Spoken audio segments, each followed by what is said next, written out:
Expedição Nefilim apresenta O Som dos Nefilim. Ecos de uma Era Esquecida.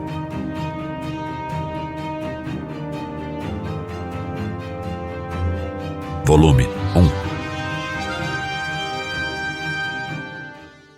Quem é o personagem Gaozu que Zeharia Sitchin cita em alguns de seus livros? Gaozu é um personagem intrigante, presente nas obras de Zeharia Sitchin, particularmente notável no Livro Perdido de Enki.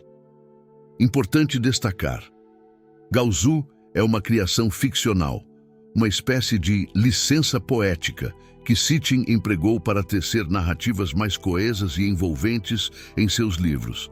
Sitchin, conhecido por suas interpretações peculiares das antigas mitologias mesopotâmicas, mais especificamente sobre os Anunnaki, utiliza Gaozu como uma ferramenta narrativa essencial para explicar como Enlil e Enki teriam recebido informações cruciais e privilegiadas.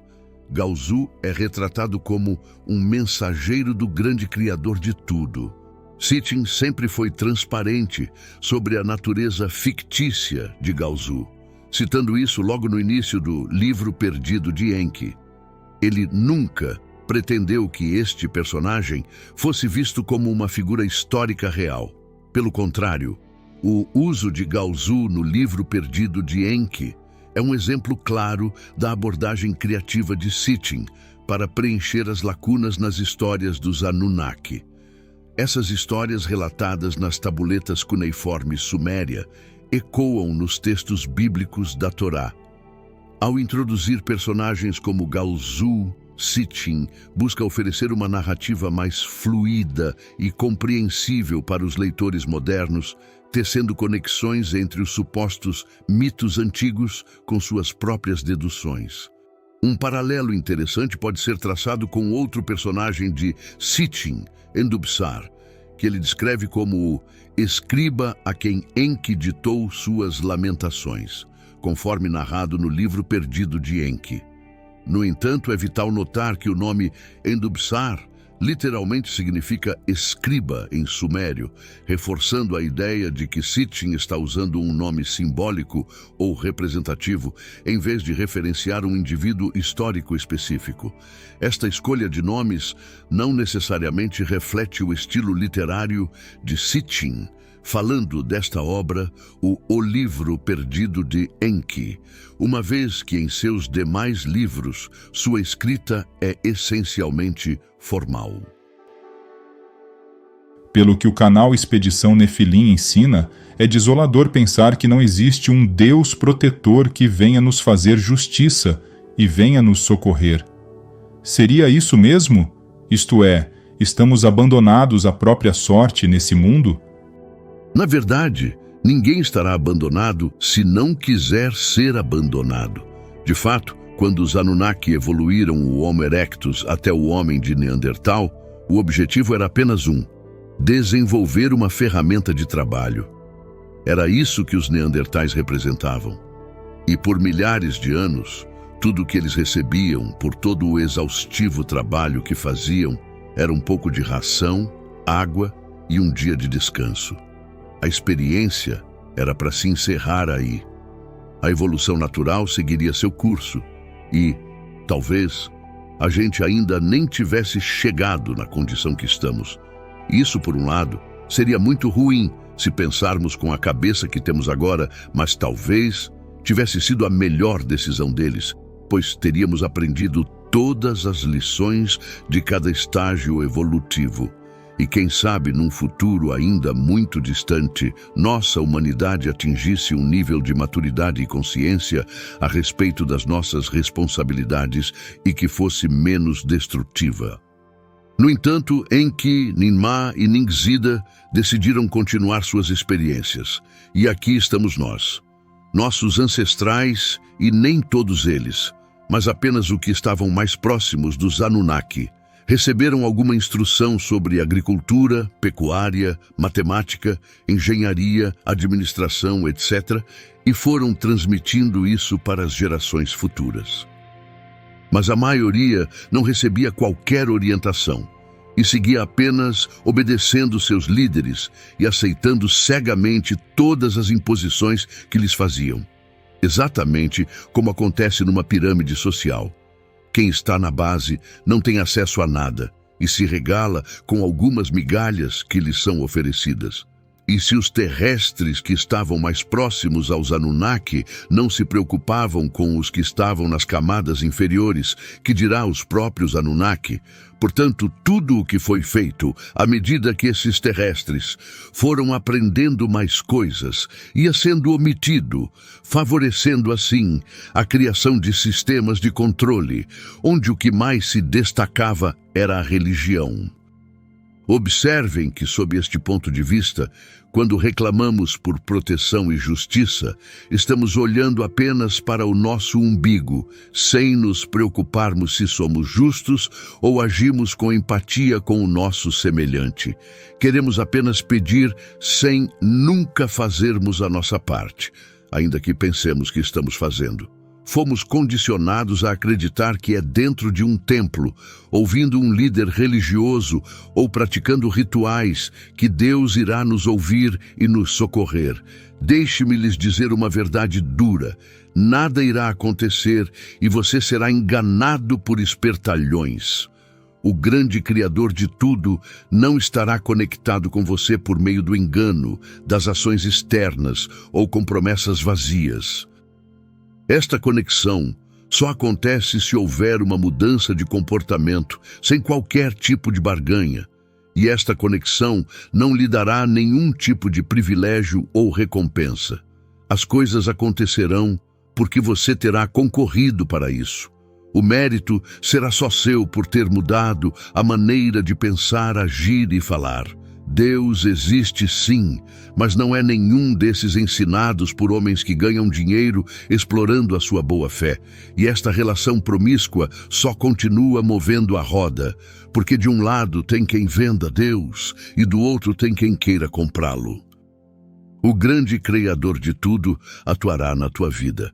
Quando você o perceber e passar a agir de acordo com tudo aquilo que concorre para o seu bem-estar, para o bem-estar do seu semelhante, para o bem-estar da sua comunidade e para o bem-estar do seu planeta. E isso não implica você abdicar da sua vida. O sacrifício aqui não está em você se anular, mas em compreender o todo e mudar a maneira de pensar, de falar e de agir. Use o seu bom senso e o seu discernimento e aprenda a fazer as escolhas que podem concorrer para o seu próprio bem e para a sua proteção. Pense antes de agir. Ninguém está livre de um tropeço, mas é preciso compreender com os erros para não os repetir. Confessar-se e comungar num templo católico, frequentar os cultos cristãos evangélicos, pedir perdão no Yom Kippur, rezar 3 vezes ao dia, voltado para Jerusalém ou 5 vezes ao dia, voltado para Meca. Ser membro de alguma comunidade fraternal. Nada disso tem a ver com o grande Criador de tudo, mas apenas com a vaidade das pessoas, em achar que estão fazendo algo para Deus, quando fazem apenas para o Anunnaki, que foram ensinadas a adorar. Qual a lógica de alguém pedir perdão a Deus pelos pecados cometidos, se depois da cerimônia e do compromisso social, testemunhado pelas outras pessoas presentes, o sujeito comete os mesmos erros? Que caridade há em ajudar com uma mão, enquanto cobra com a outra e alardeia aos 4 cantos que o sujeito ajudado se tornou um refém da sua ajuda? Ninguém é perfeito e todos somos passíveis de erros. Mas uma vez que você reconhece o seu erro a ponto de pedir perdão, das duas uma, ou o seu arrependimento não foi verdadeiro, ou você está muito longe de qualquer compreensão sobre a natureza dos seus atos e o que eles ocasionam aos outros. Uma dúvida recorrente.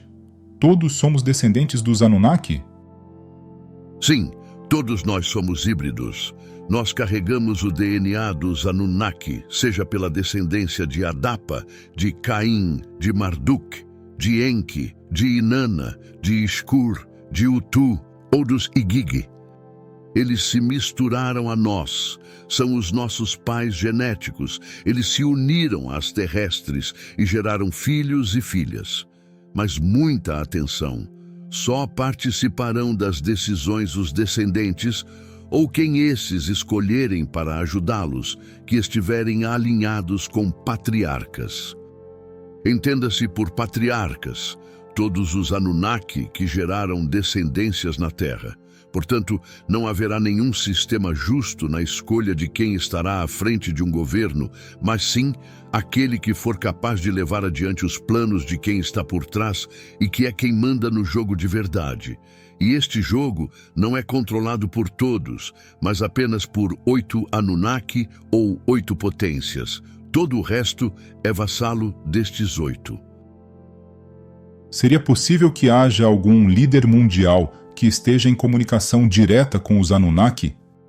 Os líderes mundiais, e eu estou falando das grandes potências, aquelas que determinam de fato como o mundo deve andar, são sem sombra de dúvidas os descendentes ou prepostos dos clãs que permaneceram na Terra, como respondi na pergunta anterior.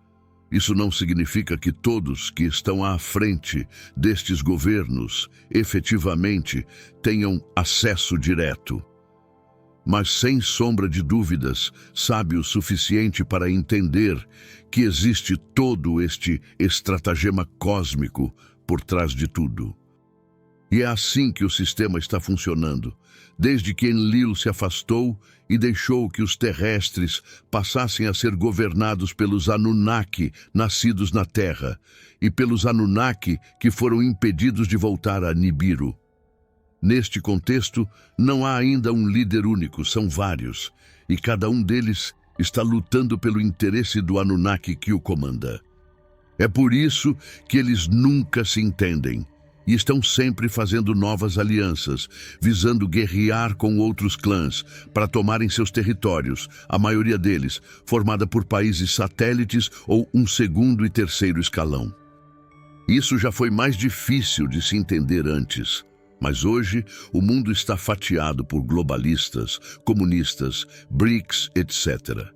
E o objetivo é um só, e estamos caminhando para isso: a vitória de um deles, para que haja apenas um líder governando todo o planeta. Ou seja, para que isso seja possível, todos os outros clãs serão derrotados, eliminados, ou deverão se submeter ao vencedor. E para que isso ocorra, terá que ser deflagrada uma guerra entre eles, de enormes proporções e jamais vista por todos nós. E quem quer que vença esta guerra, dirigirá todas as suas forças para o lugar mais cobiçado do mundo, Jerusalém. É lá que se estabelece o elo com Nibiru. É de lá que Nibiru ainda controla a Terra e o nosso sistema solar. E é justamente isso que os Anunnaki nascidos na Terra querem acabar de uma vez por todas. Talvez agora seja mais fácil compreender porque todas as grandes potências da antiguidade tentaram sem sucesso conquistar Jerusalém e eliminar os enlilitas, e ainda hoje desejam a mesma coisa. Não é no mínimo curioso que um pedaço de terra seja o centro das atenções no mundo? Se o que está na Bíblia é tudo referente aos Anunnaki, isso significa que não há Deus, anjos, mestres, guias. Se sim, quem então nos auxilia em nossa jornada? O que está no Tanar, a Bíblia hebraica, narra a chegada dos Elohim Anunnaki na Terra, especificamente em Eridu, atual Kuwait. Narra o processo de terraformação daquele lugar, adequando tudo às necessidades deles. Narra o experimento científico que culminou no surgimento do homem e a evolução deste até o ser mais perfeito que foi Noa. Narra a relação deles com os terrestres, narra o cataclisma provocado não por um deus, mas pelas voltas que Nibiru dá, alterando todos os planetas de sua órbita. Narra a briga deles após o dilúvio, que culminou com uma guerra nuclear. Narra a divisão da Terra em regiões e a ocupação dessas regiões por alguns deles, e o desejo de todos eles tomarem Jerusalém, onde se estabelece, como vimos, o elo com Nibiru. Tudo que está no Tanar, ainda que tenha havido manipulação por quem escreveu os livros, narra a relação dos Anunnaki com os povos que viveram naquelas regiões, em especial os sumérios, hebreus, enlilitas e hoje os judeus, que são os guardiões desse legado. E de todos os Anunnaki que se relacionaram com os terrestres, o único que se preocupou de fato com a nossa humanidade, e é o mais atacado, é justamente Enlil. Prevendo que a humanidade poderia dar errado novamente, justamente por falta de orientação, Enlil se preocupou em deixar um conjunto de regras fundamentais para que os terrestres não evoluíssem e se tornassem selvagens novamente. Essas regras são conhecidas como as 7 leis de Noah, que são: não praticar idolatria, não blasfemar contra Deus, entenda-se, não blasfemar contra Anu, Enlil, Ninurta ou qualquer Anunnaki que esteja ligado ao clã de Enlil e Nibiru, respeitar a vida humana, respeitar o direito alheio, respeitar a família e o casamento, respeitar os animais, estabelecer tribunais. Essas regras básicas depois foram aumentadas para 10 mandamentos, onde os 4 primeiros fazem referência direta aos Anunnaki, e os 6 últimos ensinam como devemos nos relacionar com as pessoas. E estes 10 mandamentos ficaram conhecidos assim: não terás outros deuses diante de mim, não farás para ti imagens de escultura, não tomarás o nome do Senhor teu Deus em vão, lembra-te do dia do sábado para o santificar, honra a teu pai e a tua mãe, não matarás, não adulterarás, não furtarás, não dirás falso testemunho contra o teu próximo, não cobiçarás. Esses 10 mandamentos foram dados aos enlilitas, e com eles foi estabelecido um pacto perpétuo, com muito mais regras, onde eles deveriam guardar os mandamentos, os estatutos e os preceitos, para se tornarem um exemplo para outras nações, além de defenderem a primeira região. Em troca, eles serão perpetuamente defendidos pelo clã de Enlil, mais conhecido como Yahvé, e que são 4 Anunnaki: Enlil, Ninurta, Ishkur e Utu. Entretanto, todas as vezes que os enlilitas se afastarem do compromisso assumido no Sinai com Ninurta, eles ficarão sem proteção, até que voltem a honrar a promessa feita. Cabe destacar aqui que esta aliança não foi feita com os judeus, mas com os hebreus, e entre esses, apenas com os enlilitas. Os judeus são hoje os guardiões da Torá. Por herança, eles receberam a missão de seguirem como um exemplo para a humanidade. Isso é muito mal interpretado por quem diz que eles são melhores do que os outros. Ninguém precisa se converter ao judaísmo. Não é a conversão que insere o indivíduo no Pacto do Sinai. É a observância das regras morais e éticas que faz a pessoa mudar o comportamento e a aprender a se relacionar consigo mesma e com os outros. Portanto, se há alguém que pode nos auxiliar nesta jornada de volta ao grande Criador de tudo, só pode ser um enlilita, que deverá, por seus pensamentos, palavras e ações, ser um modelo a ser copiado. Isso não tem nada a ver com religião, e sim com mudança de comportamento. Obrigatoriamente, o enlilita deverá viver o que prega e pregar o que vive, ou será apenas mais um hipócrita escudado por palavras vazias? Dentro da perspectiva da teoria dos antigos astronautas, mais especificamente falando dos Anunnaki, o que seriam os mitos como as sereias, lobisomens, centauros, vampiros, etc.? Para entender como a teoria dos antigos astronautas, mais especificamente os Anunnaki, poderia explicar mitos como sereias, lobisomens, centauros, vampiros, entre outros, é importante compreender, portanto, e antes de tudo, que os Anunnaki são seres de outro planeta que chegaram na Terra há cerca de 450 mil anos.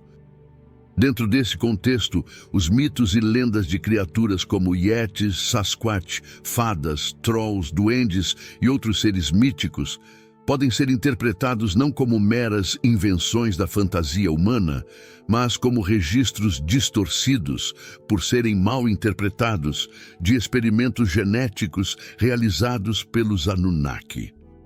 Sabemos, pelo que as tabuletas narram, que Enki foi o primeiro líder dos Anunnaki que aqui chegaram e que foi auxiliado por seu filho Ninzida e sua meia-irmã Ninmah, sendo os três responsáveis pela manipulação genética dos seres simiescos primitivos, que eles perceberam depois de milhares de anos que já viviam no Abzu, sudoeste da África. Com essa perspectiva em mente, não é difícil inquirir que muitas tentativas e erros tenham ocorrido. E há a possibilidade de que não fossem meros erros de tentativas frustradas, mas que possam ter sido, de fato, criaturas geradas pela ambição e ego, peculiar de quem tem o poder e o controle da ciência nas mãos. Essas criaturas míticas poderiam ser vistas então como quimeras ou híbridos, produtos de manipulações genéticas avançadas que mesclaram DNA humano com o de outras espécies terrestres ou até mesmo com DNA extraterrestre. A ideia seria que os Anunnaki, usando seu conhecimento superior em genética, realizaram experimentos que resultaram em seres híbridos, os quais foram vistos e interpretados pelos humanos antigos como criaturas míticas ou até místicas. Esses seres poderiam ter características físicas e habilidades que desafiavam a compreensão humana da época, levando ao nascimento de lendas e mitos que persistiram através dos séculos. Por que Moisés foi escolhido e não outra pessoa qualquer daquela época? E quem o escolheu afinal? Se outro tivesse sido escolhido, a pergunta seria a mesma, o nome é que mudaria. Mas é muito provável que Moisés tenha sido escolhido, porque a sua biografia é muito semelhante à do faraó Akhenaton, que durante seu reinado aboliu o complexo panteão religioso do Antigo Egito e glorificou mais um Néter egípcio, Deus, ou seja, Aton, o disco solar, colocando-o acima de todos os outros Neteru Anunnaki, deuses, deusas. E este Deus Aton não possuía imagem nem forma. Existem muitas evidências de que Akhenaton e Moisés eram a mesma pessoa. Basta pesquisar com atenção, sabendo separar os autores sérios dos aventureiros que só querem confundir e ganhar likes. Dentro do contexto das tabuletas, comparadas com a Torá, Moisés teria sido escolhido por Ninurta. Foi por sua ideia de monolatria que ele acabou expulso do Egito e foi parar em Midian, onde vivia Itró Jetro, seu futuro sogro e pai da sua futura esposa, Zípora, Séfora. E foi também em Midian, aos pés do Tilmum, o verdadeiro Monte Sinai, que ele avistou a movimentação das naves e quis ver do que se tratava, sendo então escolhido para libertar os Enlilitas, o povo de Enlil, que vivia sob o jugo de Marduk. Vocês verão nos próximos episódios do canal que as pragas do Egito foram a consequência de uma perseguição de Ninurta, Ishkur e Inanna contra Marduk, que culminou com a prisão dele dentro da pirâmide até que foi libertado por Ninzida e exilado na América Central. A história de Moisés também se assemelha com a história de Sargão. Em uma inscrição encontrada onde ficava a biblioteca de Assurbanipal, em Nínive, está escrito: Sargão, um poderoso rei da Acádia eu sou. Minha mãe, a alta sacerdotisa, concebeu-me e deu-me à luz em segredo. Ela colocou-me em um cesto de juncos e selou a tampa com betume. Ela colocou-me no rio que não me submergiu. O rio levou-me a Aki, o tirador de água. Aki, o tirador de água, ergueu-me ao mergulhar seu balde. Aki, o tirador de água, tomou-me como seu filho e criou-me. Aki, o tirador de água, colocou-me como seu jardineiro. Enquanto eu era um jardineiro, Estar concedeu-me seu amor. E durante 4 anos eu exerci a realeza. Resumidamente, e segundo o livro do Êxodo, a vida de Moisés inicia-se no ambiente de escravatura a que os hebreus estavam submetidos no Egito. Antes do seu nascimento, o faraó, assustado com o crescimento populacional dos escravos hebreus, decretou como medida de controle demográfico a morte de todos os recém-nascidos. A mãe de Moisés, para poupar o filho ao infanticídio, o escondeu em uma cesta e a colocou no rio. Essa cesta foi encontrada pela filha do faraó, que adotou Moisés como seu filho. Muito mais tarde, já adulto, Moisés se revoltou com a forma como os hebreus eram tratados e, depois de matar um capataz egípcio, fugiu para longe, para uma terra chamada Midian. Ou seja, basta ir atrás do conhecimento e ir ligando os pontos para perceber que as histórias que aprendemos não revelam todo o passado, mas somente o que interessava ser dito para manipular as pessoas pelo medo e pela culpa, até que todos estivessem domesticadas para servirem o respectivo Anunnaki da respectiva religião. Noé era um Anunnaki? Quem era o seu verdadeiro pai? Noé, não era Anunnaki puro, mas um híbrido. Noa, segundo está relatado nas tabuletas sumérias, era o filho da serpente. E a serpente não está relacionada com algo ruim, como querem fazer crer os ignorantes que se metem a ensinar sobre o que não sabem. Serpente, dentro do contexto Anunnaki, significa sabedoria, e claro, está diretamente relacionada com Enki e seu clã. Agora vejam uma curiosidade que ninguém que trata do assunto ainda abordou. A tradução dos estudos de Zeharia Sitchin narra que Enki seduziu e coabitou com Batanash, a meia-irmã e mulher de Lumá, o Lameque bíblico. Mas será que esta tradução está mesmo correta? Ou Batanash, na verdade, seria Bat-Nahash, filha da serpente? E seria ela uma filha da serpente por ser descendente de Adapa, o primeiro filho de Enki na terra? Ser filho da serpente, então, não o tornava um Anunnaki puro, mas o ligava diretamente a Enki e ao seu clã. A Arca de Noé era uma espécie de submarino, e quem ajudou a construir a arca efetivamente? Foi mesmo apenas Noé e sua família?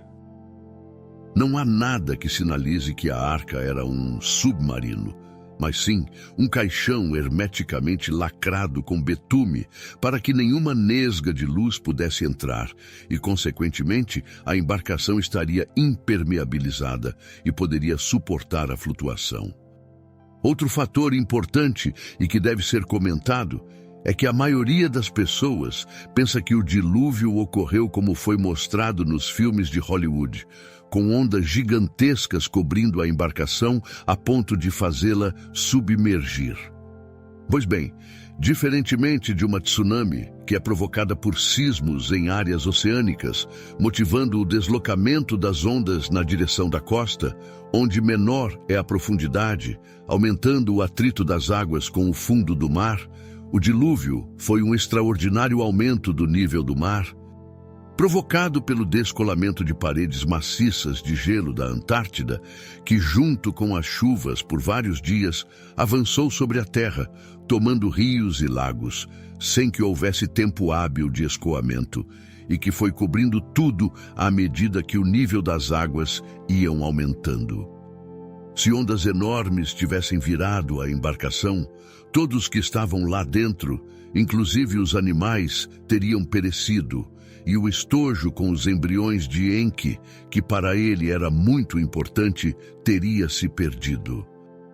No episódio que abordaremos este assunto, todos poderão ver que Noa foi auxiliado por outros terrestres e também por Ninagal, o Anunnaki que pilotou a embarcação. E se Enki estava por trás deste plano de salvação e enviou Ninagal para ajudar Noa, Não é impossível que outros Anunnaki ligados a Enki e a Ninagal também tivessem ajudado. Lembro também que uma embarcação do porte da Arca, segundo os relatos sobre as suas medidas, não poderia ser pilotada por um homem comum, pois este seria incapaz de sustentar o timão, o que corrobora para o fato de que a geração de Noa, apesar de ser menor do que os Anunnaki, era muito maior que as gerações que vieram depois. O dilúvio universal, descrito na Bíblia e em outras mitologias, teria coberto toda a Terra? Se de fato cobriu, como as espécimes de animais de todos os cantos da Terra teriam ido para a Arca? Não. Os relatos sumérios falam de uma grande inundação, que não chegou até o hemisfério norte, embora as civilizações de todos os cantos do mundo falem a mesma coisa. As tabuletas também falam que Caim se salvou e que o mesmo já se encontrava na parte norte do continente americano. A tradição oral dá conta que as águas pararam mesmo na Turquia, onde fica o Monte Ararat. É uma fantasia acreditar que um casal de todos os animais do planeta se uniram e foram para a Arca, pois o raciocínio ao contrário também teria que narrar que cada um deles voltou para a sua região de origem.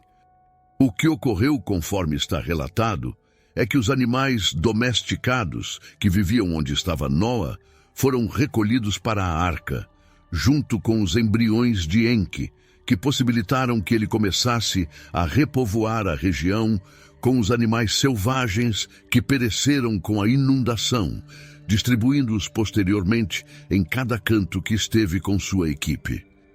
E cabe lembrar também que com o fim do dilúvio, Noa não sacrificou um animal selvagem para oferecer aos Elohim, mas assou uma ovelha. Isso nos ajuda a concluir que todas as pessoas que estavam dentro da arca, e não era só Noa e sua família, precisavam se alimentar, e certamente se alimentaram desses animais. A lei do retorno, o karma, o dharma, a roda de Sansara, etc., pregadas pelas culturas orientais mais antigas, de fato existem? Incorporando a perspectiva da teoria dos antigos astronautas, que postula a influência dos Anunnaki na evolução humana, temos uma dimensão ainda mais complexa na discussão sobre a lei do karma e a roda de Sansara. Se analisarmos essa teoria com mais atenção, os Anunnaki, que influenciaram nossa evolução genética, também estariam sujeitos às mesmas leis espirituais universais que regem todos os seres, independentemente de sua origem, longevidade ou capacidades tecnológicas. Esta visão sugere que, embora os Anunnaki possam ter tido a capacidade de alterar nossa biologia e acelerar nossa evolução física e intelectual, eles não detêm poder sobre as leis fundamentais que regem o mundo espiritual, como o karma e o ciclo da roda de Samsara. Essas leis universais, de acordo com uma visão holística acerca do universo, são imutáveis e aplicam-se a todos os seres, sejam eles humanos, Anunnaki ou quaisquer outras entidades cósmicas. Na teoria dos antigos astronautas, a ideia de que os Anunnaki estão igualmente sujeitos às leis espirituais reforça a noção de existência de um grande criador de tudo, uma entidade ou princípio que estaria acima de qualquer civilização avançada, mantendo a ordem e o equilíbrio espiritual do universo. Este princípio sugere que, apesar dos avanços tecnológicos e da capacidade de influenciar outras espécies, os Anunnaki e outros seres avançados não estão acima das leis universais que regem o crescimento e a evolução espiritual. Assim, sob essa visão, as ações dos Anunnaki na Terra e suas interações com a humanidade também estariam sujeitas às repercussões kármicas, refletindo a ideia de que todas as ações têm consequências que transcendem as barreiras físicas e temporais. Isso implica que suas ações, boas ou más, eventualmente retornam a eles de alguma forma, dentro do contexto de um universo regido por leis espirituais imutáveis e abrangentes. Portanto, dentro da teoria dos antigos astronautas, coexiste a noção de que seres extraterrestres avançados, como os Anunnaki, participam do mesmo ciclo cósmico de evolução e crescimento espiritual que os seres humanos, sujeitos às mesmas leis universais de karma e samsara, sob a supervisão do grande Criador de tudo. A distinção entre nós, humanos, e eles, extraterrestres, por assim dizer, se limitaria essencialmente aos ciclos vitais, ou seja, o que eles possuem a mais do que nós é tão somente tempo de existência. Esta visão oferece uma perspectiva intrigante sobre a interconexão de todas as formas de vida no universo e a universalidade das leis espirituais. Os Anunnaki podem morrer? Ou são de fato deuses imortais, como alguns sugerem? É claro que podem morrer, e de fato morrem. No entanto, o ciclo de vida deles é absurdamente maior do que o nosso, o que deu aos nossos antepassados a impressão de que eles eram imortais, pois várias gerações de terrestres iam se sucedendo enquanto eles continuavam vivos. Por isso, a necessidade de Ninurta repetir para as gerações posteriores aos patriarcas bíblicos que ele era o mesmo Deus de Abraão, de Isaque e de Jacó. Antes do conhecido dilúvio universal, houve outros resets mundiais? Ou seja, outras catástrofes de nível planetário? Teoricamente, sim. Entendamos, se o dilúvio aconteceu depois de 6 Shars, 21 mil anos aproximadamente, é bem provável que tenham existido outros antes, tendo em vista que os Anunnaki chegaram aqui há cerca de 450 mil anos. A desolação da Lua e de Marte, que foram relacionados nas tabuletas mesopotâmicas, como resultado de várias idas e vindas de Nibiru, apontam neste sentido. A repetição dos sinais antediluvianos que estão acontecendo agora, como terremotos, maremotos, frio e calor extremos, pode ser outra evidência de que a aproximação de Nibiru está provocando essas alterações. A impressão que temos é que nenhum evento cataclísmico se equiparou ao dilúvio até hoje. E desde este evento já se passaram 14 mil anos aproximadamente. Como todos eles sabem que é possível acontecer algo parecido novamente, todas as grandes potências passaram a monitorar a Antártida, que é a primeira área a ser afetada quando Nibiru completa a sua órbita. Se foi dado ao povo em Lilita uma regra na época, e todos temos uma vida muito curta, comparada aos Anunnaki, qual a razão dessa luta toda afinal? Embora a Torá seja um pacto entre o clã de Enlil e os Enlilitas, ela também contém sabedoria e orientação para todas as pessoas, Enlilita ou não. E não foi dada apenas uma regra, mas um conjunto de regras morais e éticas que serve para criar harmonia entre os indivíduos e entre as nações, afastando-nos de uma condição selvagem e nos proporcionando viver em equilíbrio. A Torá é para afetar o mundo inteiro, para elevar a dignidade de toda a humanidade e levar todos nós a uma parceria com o único Deus, o grande Criador de tudo. Uma das dúvidas mais trazidas por aqueles que acompanham o canal Expedição Nefilim é sobre Jesus. Afinal, ele era um Anunnaki ou não? A resposta é não. Me desculpem os mais sensíveis ou devotos ou fiéis ao cristianismo, mas o Jesus bíblico é uma fraude. E não sou eu quem diz, mas a história. Portanto, quem for atrás do conhecimento descobrirá a fraude. Entretanto, o Jesus histórico existiu, embora não fosse divino e nem era mágico. Ele nasceu, cresceu em Nazaré, e por isso mesmo não era um homem letrado ou alfabetizado. E talvez tudo o que tenha feito foi arregimentar um grupo a fim de ensinar o judaísmo à sua maneira. O judaísmo tem várias correntes de pensamento, e ele defendia apenas mais uma, talvez mais liberal. É bem provável que ele e seu grupo tenham contrariado o sistema, Roma, e por isso acabaram perseguidos, presos pelos romanos, acusados de sedição, culminando então com uma condenação à morte. No entanto, as chances de tudo ter acontecido como está relatado nos evangelhos é quase nula, e só quem conhece a complexidade que é a festa do Pessá sabe que seria impossível que os doutores da lei abandonassem suas casas no meio da noite para irem julgar um patrício, contrariando toda a lei para servir ao seu conquistador.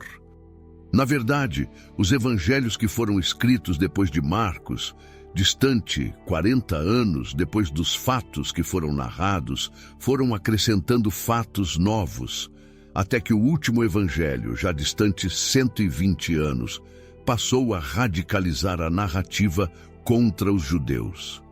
E é por isso que nenhum judeu educado dentro da Torá e dentro das suas tradições põe fé nessa história sem fundamento. Ah, mas existem judeus que acreditam em Jesus, dirão alguns. Bom, das duas uma. Ou este suposto judeu não é judeu de verdade, e tem muitos por aí se fingindo de judeu. Ou o sujeito não vivenciou nem a sua religião e nem foi acostumado dentro das suas tradições, sendo, portanto, um judeu assimilado. Um dia, quem sabe, ele acabe fazendo a sua charatá, que é o seu encaminhamento para uma nova conduta, para então fazer a sua techuvá ou o seu retorno para a tradição de seus antepassados. Basta ele mesmo ir atrás do conhecimento que hoje despreza. Portanto, há um abismo entre o Jesus bíblico e o judeu que andou naquele tempo ensinando a religião de seus antepassados e que desconhecia qualquer outra religião surgida depois, e que tenta substituir o que ele viveu e ensinou.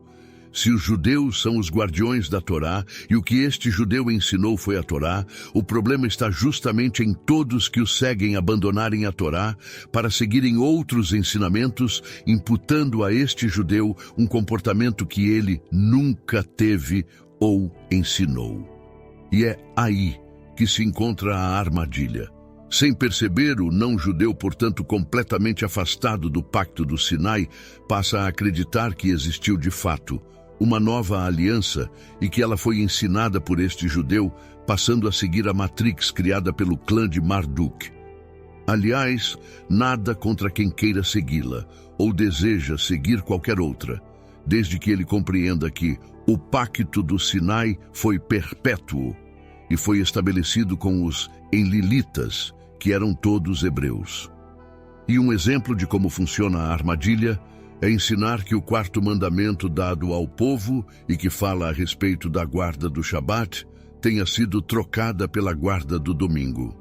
Uma simples pesquisa o levará de encontro à fórmula catequética dos 10 mandamentos, para observar que o quarto mandamento perpétuo, que orienta a se guardar o sábado, foi deturpado pela Matrix, que reordenou tudo e inseriu no terceiro mandamento o culto ao domingo.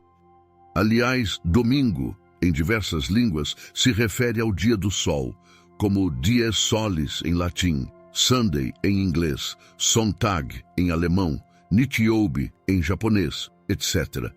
E a representação desta adoração ao sol aparece nas cerimônias católicas, quando o sacerdote levanta o sacrário, que é a representação simbólica do sol, e todos se curvam. Com o tempo, especialmente com a adoção do cristianismo como religião oficial do Império Romano, o significado religioso do dia foi transformado para dies dominicus, que significa dia do Senhor, associando o domingo como dia de culto cristão. No entanto, a associação com o sol permanece em muitas línguas, especialmente aquelas de origem germânica ou em outras que mantiveram a denominação astronômica original. A fórmula catequética dos 10 mandamentos, segundo o cristianismo, eu sou o Senhor teu Deus, ficou assim. Primeiro, amar a Deus sobre todas as coisas. Segundo, não invocar o santo nome de Deus em vão. Terceiro, santificar os domingos e festas de guarda. Quarto, honrar pai e mãe. Quinto, não matar. Sexto, não cometer adultério. Sétimo, não roubar. Oitavo, não levantar falsos testemunhos. Nono, guardar castidade nos pensamentos e nos desejos. Décimo, não cobiçar as coisas alheias. Enkidu, o amigo bestial de Gilgamesh, no poema épico mesopotâmico conhecido como a Epopeia de Gilgamesh, era que tipo de ser, afinal? Um Anunnaki, um híbrido ou o quê? Para responder a esta pergunta sobre a natureza de Enkidu, o companheiro de Gilgamesh no conto A Epopeia de Gilgamesh, podemos considerar duas hipóteses, essencialmente. A de ele ser um androide, a de ele ser uma quimera. Mas antes, é importante primeiro contextualizar Enkidu dentro da narrativa do épico e, em seguida, explorar cada uma dessas hipóteses. Contextualização de Enkidu na Epopeia de Gilgamesh. Na narrativa do épico, a Epopeia de Gilgamesh, um dos mais antigos textos literários conhecidos, Enkidu é apresentado como uma figura central, criado pelos deuses para ser um rival para Gilgamesh. Ele é, inicialmente, uma criatura selvagem, vivendo com os animais e distante da sociedade humana. Através de sua interação com a sacerdotisa Shamhat, Enkidu se humaniza aos poucos, tornando-se um amigo e companheiro inseparável de Gilgamesh. Sua história é marcada por temas de civilização, amizade e a busca pela imortalidade. Explorando a hipótese 1, Enkidu como um androide. Sob a perspectiva de Enkidu ser um androide, podemos interpretá-lo como um ser sintético, criado pelos Anunnaki, com o propósito específico de equilibrar o poder de Gilgamesh, pois é sabido que o renomado rei de Uruk, filho de Lugalbanda, se julgava praticamente invencível, principalmente por se considerar, como ele mesmo declarava segundo os relatos, 3/4 divino, praticamente o que entendemos por semideus. E isto poderia muito bem ter preocupado, de certa forma, os Anunnaki que governavam o planeta naquele tempo, como uma potencial ameaça aos seus domínios, já que Gilgamesh não era um puro sangue. Neste cenário, a origem selvagem e posterior civilização pode ser vista como uma programação ou um processo de aprendizado semelhante ao de um robô avançado, uma inteligência artificial, talvez, se adaptando ao seu ambiente e interações humanas. A capacidade de Enkidu de se relacionar profundamente com Gilgamesh e outros personagens poderia ser entendida como uma sofisticação tecnológica extrema, onde ele não apenas imita as emoções e comportamentos humanos, mas também os experimenta de maneira autêntica. Explorando a hipótese 2, Enkidu como uma quimera. A segunda hipótese posiciona Enkidu como uma quimera, uma criatura híbrida, resultado de experimentos genéticos realizados pelos Anunnaki. Esta interpretação realça o aspecto mítico e misterioso de sua criação, que não é efetivamente explicada na narrativa. Sendo uma quimera, Enkidu poderia representar uma fusão de diversas formas de vida, explicando assim sua afinidade inicial com os animais e sua capacidade de se adaptar ao mundo humano simultaneamente. Essa natureza híbrida também poderia simbolizar o conflito interno entre a selvageria e a civilização, um tema recorrente na sua jornada. Uma observação: a ideia de Enkidu como uma quimera é vista por alguns estudiosos como uma metáfora para a complexidade da condição humana, refletindo a mistura de diferentes elementos, instintos, razão, emoção, que compõem o ser humano. Entretanto, sabemos a menção de quimera nos textos mesopotâmicos, especialmente os que tangem os feitos dos Anunnaki, não são de cunho metafórico, e sim falam de criaturas de natureza biológica, fruto dos experimentos dos Anunnaki. Conclusão: ambas as hipóteses oferecem interpretações interessantes de Enkidu.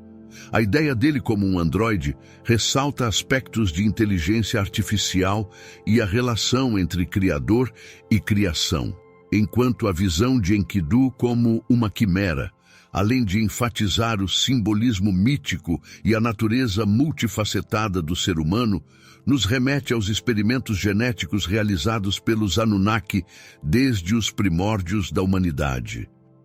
Em última análise, essas interpretações modernas e especulativas podem enriquecer nossa compreensão do épico antigo, destacando seu caráter atemporal e sua relevância contínua para questões humanas universais. De acordo com as tradições judaicas, apenas aquilo que conhecemos por Antigo Testamento, a Taná, é considerado como canônico pelos judeus. Neste caso, podemos concluir que as histórias do Novo Testamento são todas inventadas? Não se pode dizer que todas as histórias do compilado, chamado pelos cristãos de Novo Testamento, foram inventadas, mas se pode dizer, por exemplo, que os fatos reais se misturam com as narrativas teológicas para impor uma tradição. Assim, muito do que lemos nos evangelhos tratam do judeu que ensinou o judaísmo à sua maneira e teve sua biografia roubada para a construção do personagem Jesus. E quem tiver o olho mais atento à leitura observará que o rabino que está falando ao seu povo trata exclusivamente do judaísmo e não de uma religião estranha. Aliás, em Mateus capítulo 5, versículos 17 e 18, esse mesmo rabino adverte: não penseis que vim destruir a lei ou os profetas. Eu não vim para anular, mas para cumprir. Com toda a certeza vos afirmo que até que os céus e a terra passem, nem um iode ou um traço se omitirá da lei até que tudo se cumpra. Qualquer, pois, que violar um destes menores mandamentos, e assim ensinar aos homens, será chamado o menor no reino dos céus. Aquele, porém, que os cumprir e ensinar, será chamado grande no reino dos céus. Portanto, são os ignorantes que, desconhecendo as tradições judaicas, tentam imputar ao rabino, que não se chamava Jesus, o caráter de um transgressor do pacto do Sinai. Assim, todas as religiões derivadas do cristianismo, por mais de se fragmentem, usarão como figura central o Jesus bíblico. E a narrativa criada para este personagem é tão forte e foi tão fortemente incutida por meio de violência nos primórdios, que as gerações que vieram depois, entre o século IV e século XIX e início do século XX, foram tão perseguidas, ameaçadas, excomungadas, segregadas e assassinadas, que sequer ousavam contestar todas as incoerências desses evangelhos. Pode-se dizer que foi um pouco antes e durante este tempo que o reinado de Marduk e seu clã se impôs ao mundo pela violência. Não é de se admirar que o cristianismo esteja em baixa atualmente, quando as pessoas estão acordando depois de pesquisarem minimamente sobre as origens desta Matrix. Observem que esta Matrix, assim como todas as outras de cunho religioso, retiram do indivíduo a capacidade de ele mesmo discernir sobre o que é certo e errado, passando a se responsabilizar por suas escolhas. É por isso que, apesar de adultos, todos se comportam como se fossem crianças. Mas não é curioso que esses mesmos adultos façam questão de se mostrarem adultos para os seus filhos e outras criancinhas? Já passou da hora das pessoas acordarem e perceberem a manipulação que essas religiões e seus sacerdotes usam para controlá-las e explorá-las, enquanto eles mesmos não praticam o que pregam e usam a ignorância das pessoas para enriquecerem. Dentro do contexto da teoria dos antigos astronautas, de acordo com o código de conduta que foi deixado por Ninurta aos Enlilitas no Pacto do Sinai, o que se pode falar do veganismo? É um hábito adequado ou mesmo correto? É bastante louvável a preocupação dessas pessoas com os animais. No entanto, o Pacto do Sinai ensina que o abate não deve levar dor aos animais e que suas carnes não devem ser consumidas com o sangue deles. Há um respeito neste momento pelo ser que vai te alimentar. É um conceito completamente diferente de quem não observa esta regra. A despeito disso, também precisa ficar claro que os Anunnaki não eram veganos e gostavam de um bom churrasco. E tudo o que somos é um reflexo do que eles são. Há uma memória genética e afetiva que é transmitida de geração em geração e que por isso é repetida por todos. Nada contra quem queira ser vegano, mas nada contra também com quem não queira ser. De qualquer maneira, para tudo, com tudo e em tudo, deve haver respeito com todo ser vivo e com toda a criação, que foi feita unicamente para nos servir. Sim, estamos acima dos animais, e é justamente por isso que a nossa responsabilidade com eles deve ser muito grande. Crueldades, torturas, desrespeitos, sobrecargas, tudo isso é proibido pela Torá.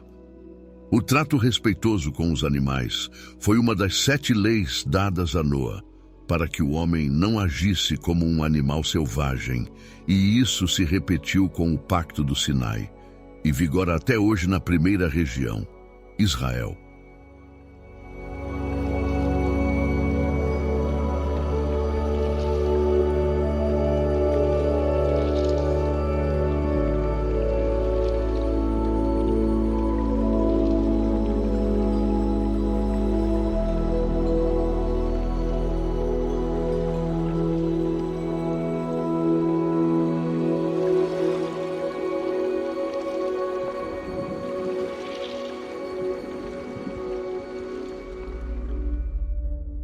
O tráfico humano é um negócio de 150 bilhões de dólares por ano. Os Estados Unidos são um dos principais destinos do tráfico humano e um dos maiores consumidores de sexo infantil. Há mais seres humanos na escravidão hoje do que em qualquer outro momento da história, mesmo quando a escravidão era legalizada. Milhões desses escravos são crianças. Não se cale, denuncie.